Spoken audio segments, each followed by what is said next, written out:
I also made the case for owning Bitcoin, the quintessence of scarcity premium.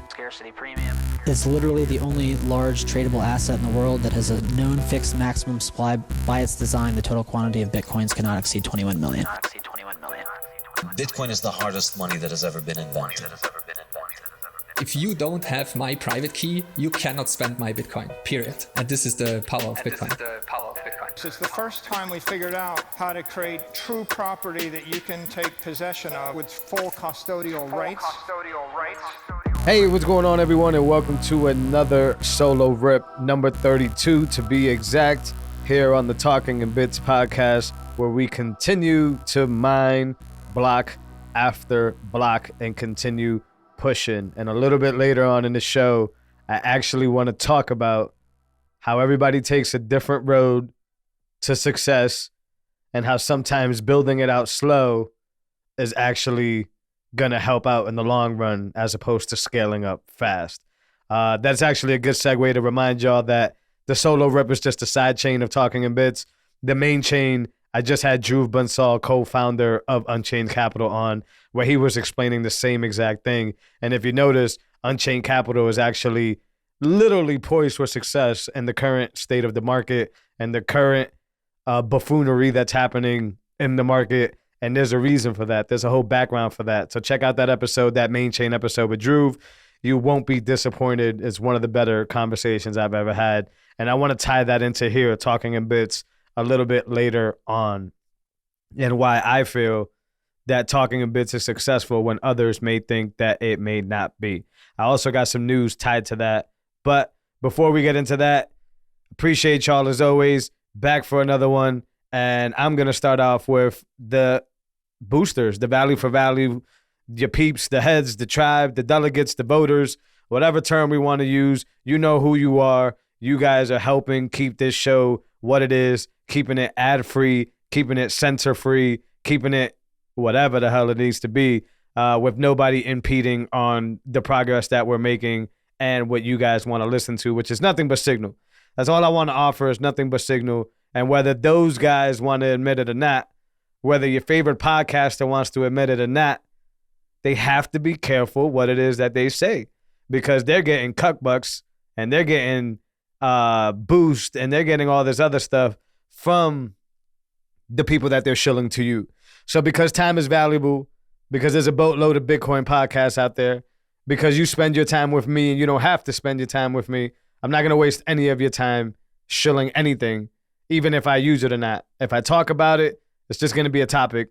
Like I'm expecting my embassy suite from Start 9, but I'm not going to show that, nor am I asking for any advertiser dollars.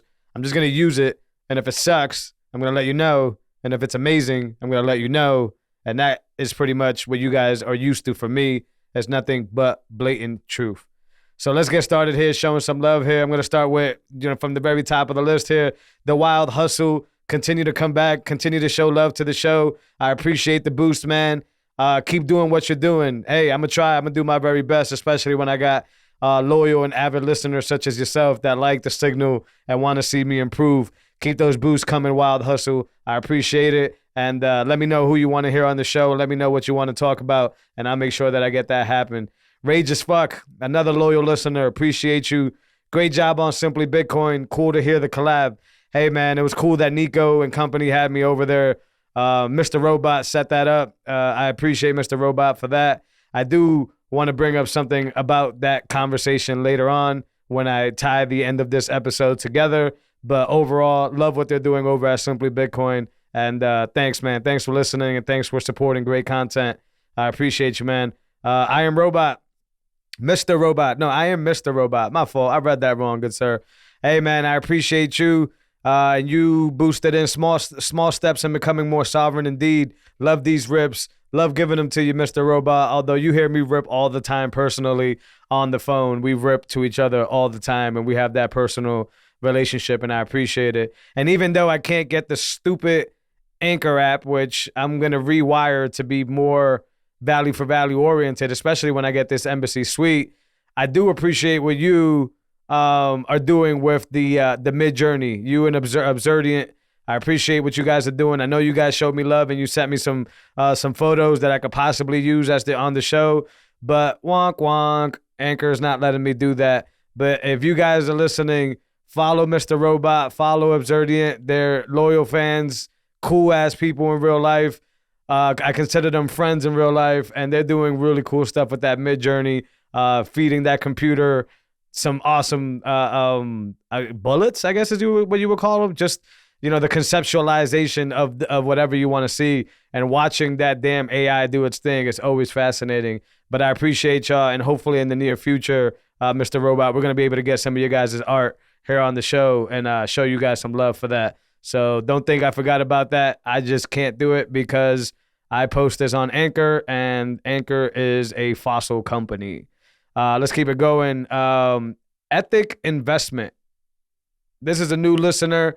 Good morning. This podcast is perfect for learning. I hope it's perfect for learning. I hope it gives you ammunition, and I hope you keep coming back and listening. I appreciate the boost.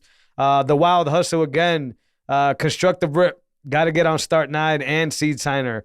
Yeah. I'll let you guys know how that goes. Let me know what specifically you want to know about Start 9, the embassy, and I got to get my hands on one of those Seed Signers. I'm slacking on it. It's not because I don't understand the value of it. It's because I'm fortunate enough to deal with multi-signature every single day at work, and I don't want to buy something that's just going to be sitting around. But either way, I want to support the project, and I'll get one too. So I'm with you, Wild Hustle.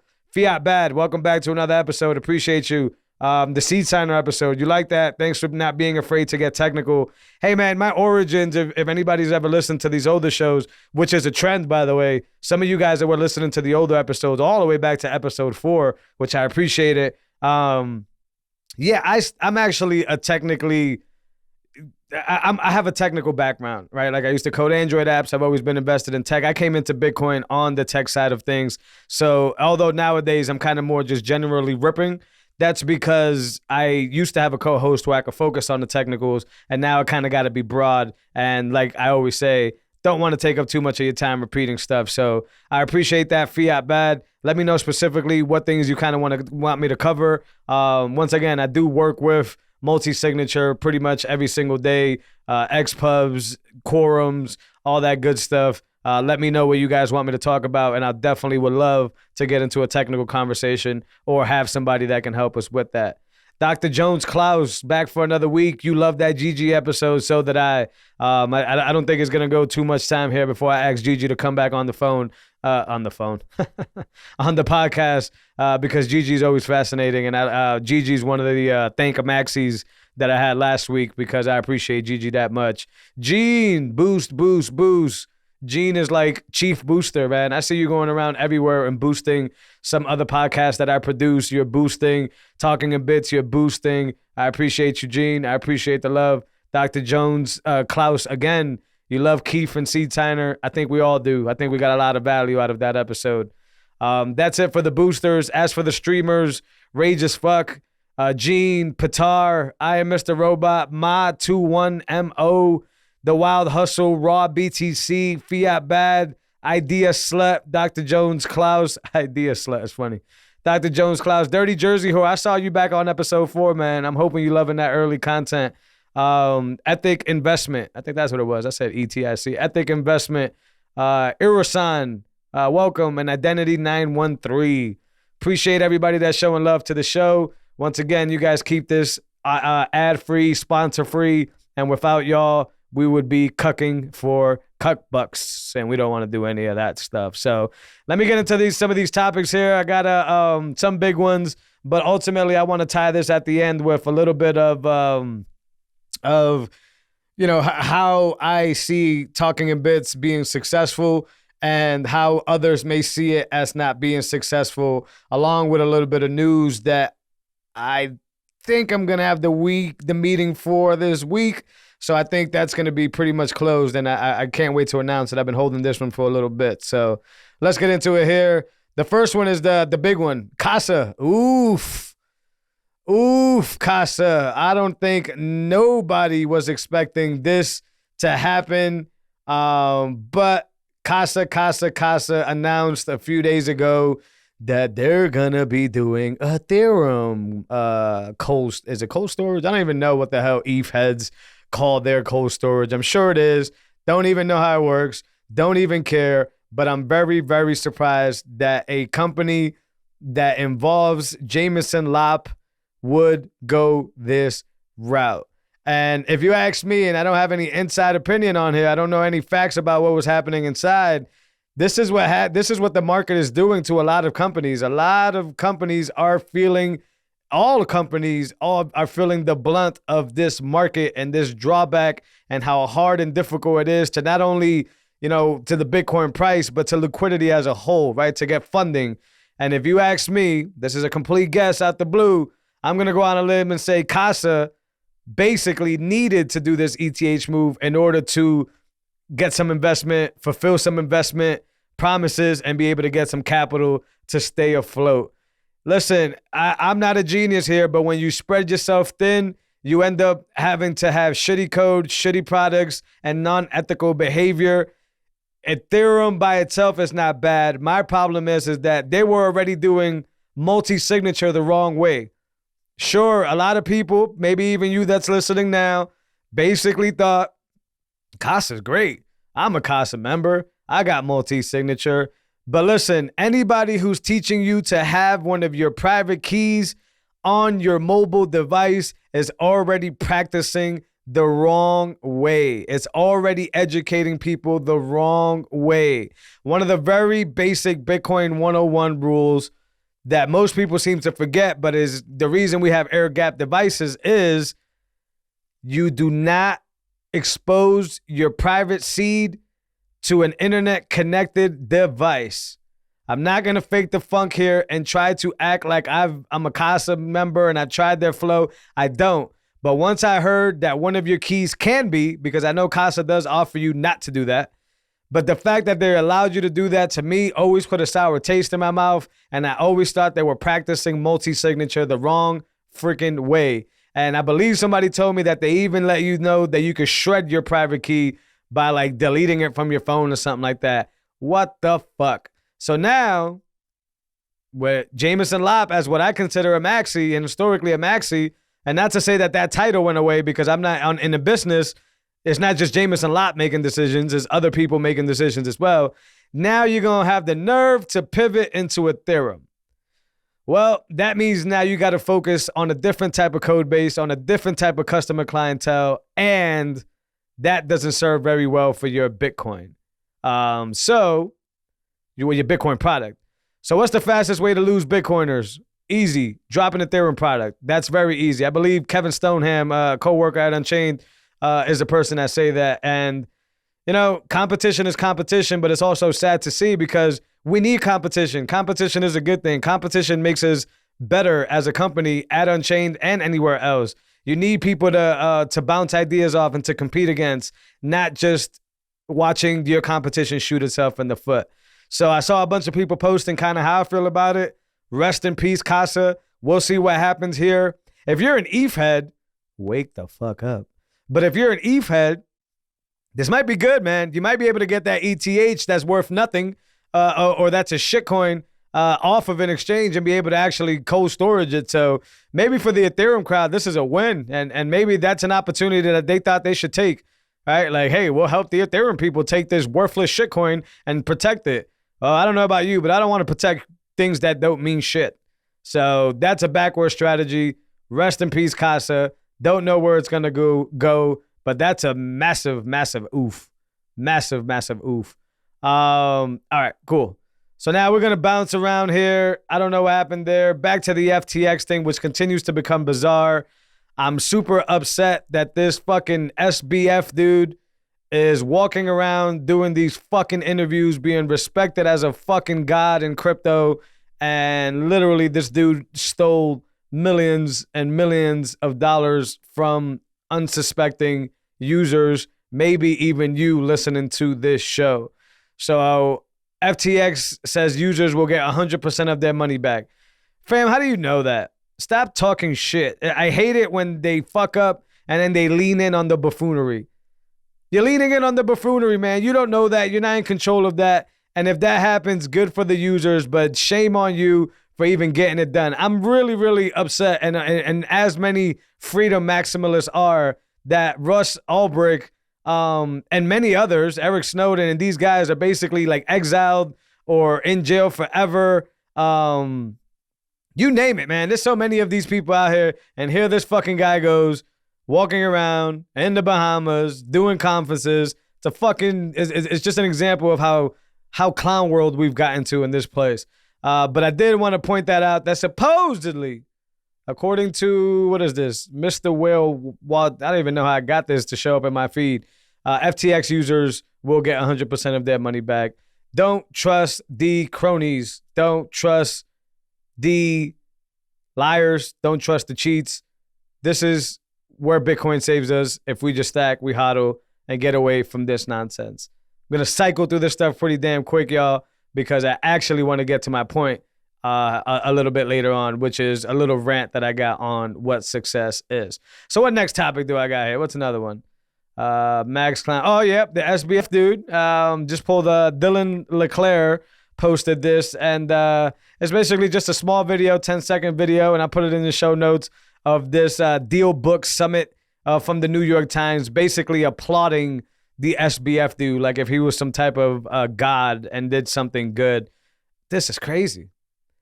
How fucked up is this world? That this dude is getting claps. This dude is allowed to smile, right? This dude is allowed to do whatever the fuck he wants to do after he pulled what he wants. My take on this is he got funded by a lot of powerful people, and those powerful people, sort of like the Epstein, sort of like any of those situations, he has way too much information on these powerful people, and these powerful people will not allow anything to happen to this dude for the risk that he will expose them and everything that he knows about him. Maybe it's just as simple as what he knows personally, but maybe it's just the size of investments and where those investments are coming from. Shell companies that they were probably covering up. There's probably a shitload of different things that guy and his company has come into contact with. There is no secret. The numbers are out that the Democratic Party funded the crap out of FTX and basically laundered money through there. So why is this guy walking around getting claps, getting cheers, and being treated as a crypto god? I don't know. But just that word crypto tells me why. It's a fucking casino. It's a shit show. And this is living proof of the shit show that guys like him that literally committed a crime, like OJ type, like red-handed, right? Like I think OJ did it. A lot of people are going to tell me no, but we all know that OJ did it. But red-handed, glove fits in this situation, so you can't acquit. This motherfucker's going around just getting all the love in the world. And to me, that absolutely baffles me. That absolutely frustrates me. And it should frustrate you because they hate you. They don't want you to succeed. They don't want you to be your best self. I've said this many times on the show. They want you to basically fall victim to cucks like this guy right here. And I'm not with it. And neither should you be with it. So if there's one thing we learned about this whole FTX situation is there's a whole side that's against us, right? Because if this guy was a Bitcoiner, he would be in jail in a heartbeat, right? If this guy was anybody else, he would have been underneath the jail. And here he is standing in front of people clapping. And if you're sitting in that room clapping, boy, are you fucking clueless. Boy, do you have no freaking idea what it is that's happening in this world if you think that this guy is notably good enough to clap for and to applaud for and damn near give him a standing ovation. This is insane. This makes no damn sense to me, and it shouldn't make any damn sense to you. But this is why we have to keep fighting the fight, because if we don't, suckers like this guy, situations like that always get swept under the rug, and millions of people suffer. So will everybody get their money back? I'm going to go on a limb and say I highly doubt that, right? But the fact that he's even allowed to speak out of his mouth and is not sitting underneath a jail right now says a lot about who his donators was and what's going on in that whole situation. Fuck that shit. Opt out of any of that bullshit.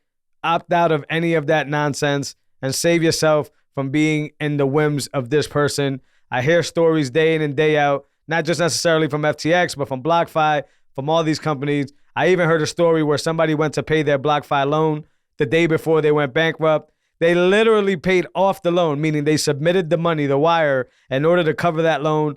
Day after BlockFi goes bankrupt, bye-bye coin, bye-bye loan payment. So they got double rug pulled in one scenario. How scary is that? How terrible is that? Oh, man, disgusting. Get this shit the hell out of here.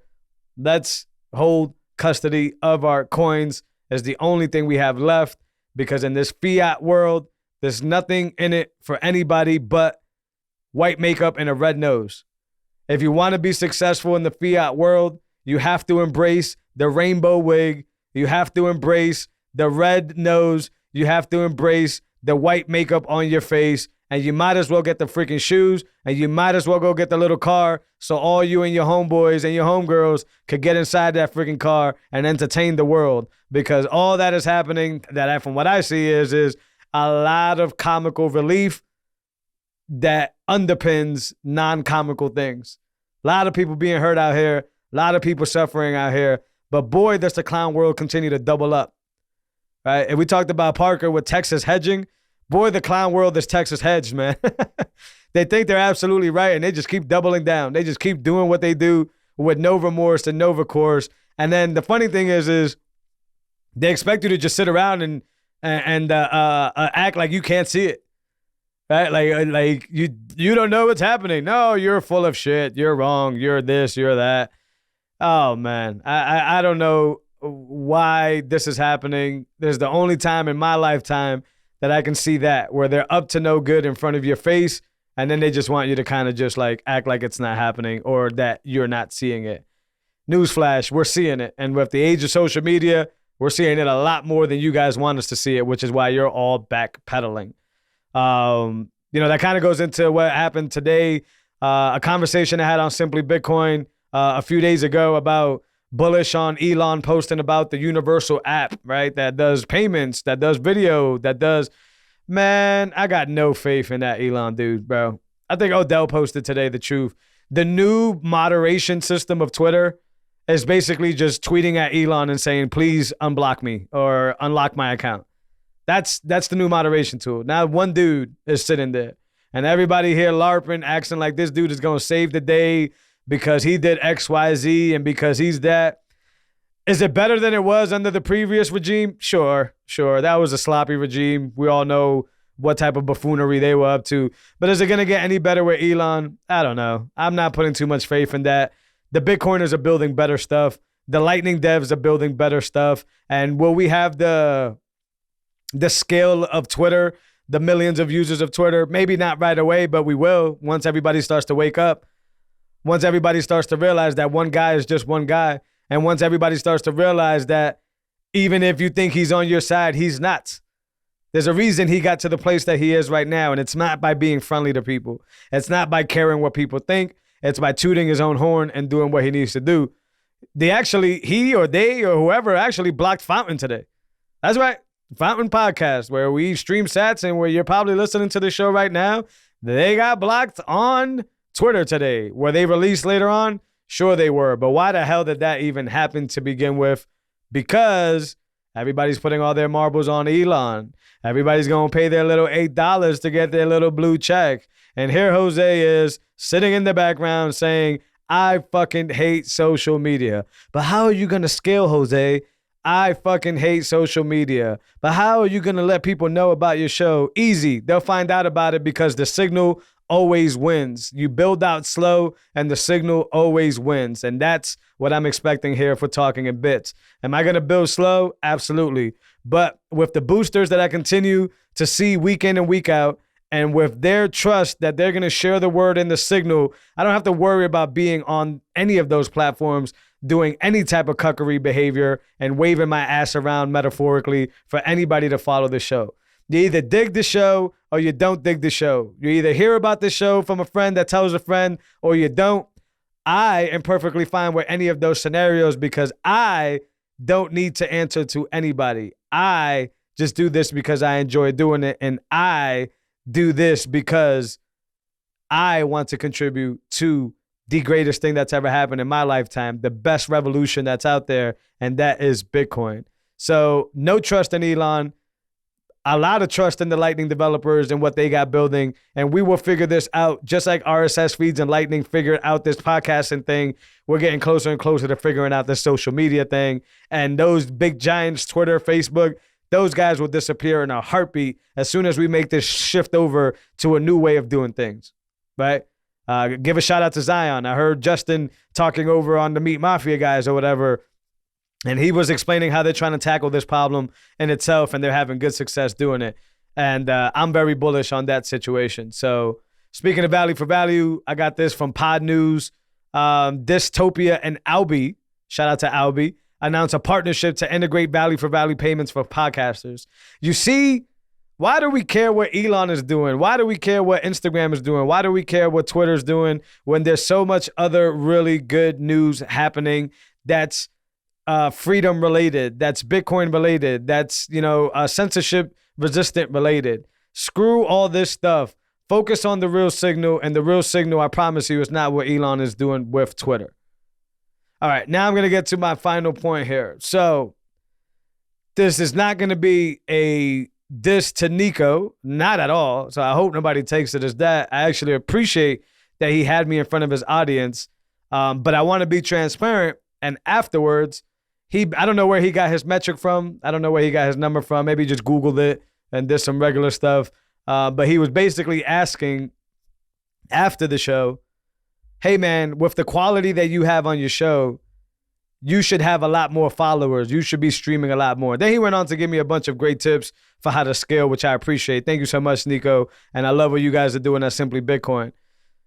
I left away from that conversation thinking about what success means for who. Who are you asking what success is, and how are you defining that success? Because everybody takes a journey in a different direction. And as long as I'm content with what I consider success, I think that the advice of you should have more followers or you should have more downloads is completely irrelevant to my situation of podcasting. Now, if you're a podcaster, this may not apply to you. But as I repeat, I don't do podcasting in the traditional format standard way. I don't care about downloads. I don't care about listens. I don't care about likes or shares on social media. That does not define success for me, because the only reason you need any of those metrics is so you can go in front of these companies and say, give me free cuckbucks or sponsor me so I can put your name here. I got X amount of downloads or any of that stuff, to basically sell yourself to be able to get more revenue, so that obviously if you're smart, you get that revenue and then you start outsourcing your work, right? So you get social clips, you get better equipment, you get, people to do your social media marketing for you. You get all these things with advertiser money. All good.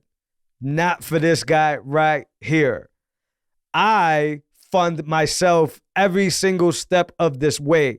This high quality that you see here is out of my own pocket, out of my own dime. I am at a loss for doing this. I've said this before, but it doesn't matter, because the mission, the education, the signal, the renaissance, the revolution, none of that gives a shit about advertisers and sponsors, right? We need more people to get signal, and we don't need to wait 2 or 3 minutes between your sponsor reads in order to get that damn signal.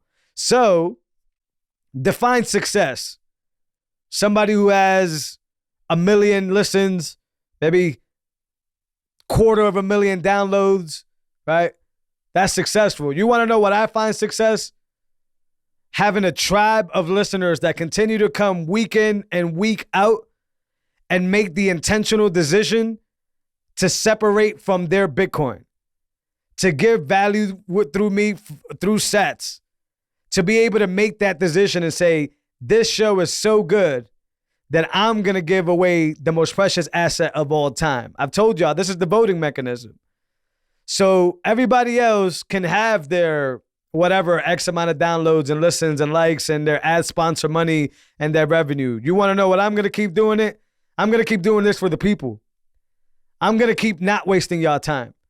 I'm going to keep not shilling you shit. I'm going to keep just telling you it the way I see it, documenting this for my kids, documenting this for whoever cares. And in the end, hopefully good enough that you guys will deliver value to me as I'm delivering it to you. That is my mission statement. That's what I die on. Some people have 2 million listeners and zero value delivered, right? I have 500 return listeners. Usually we go up to 1,000, we go back down. 500 return listeners, right?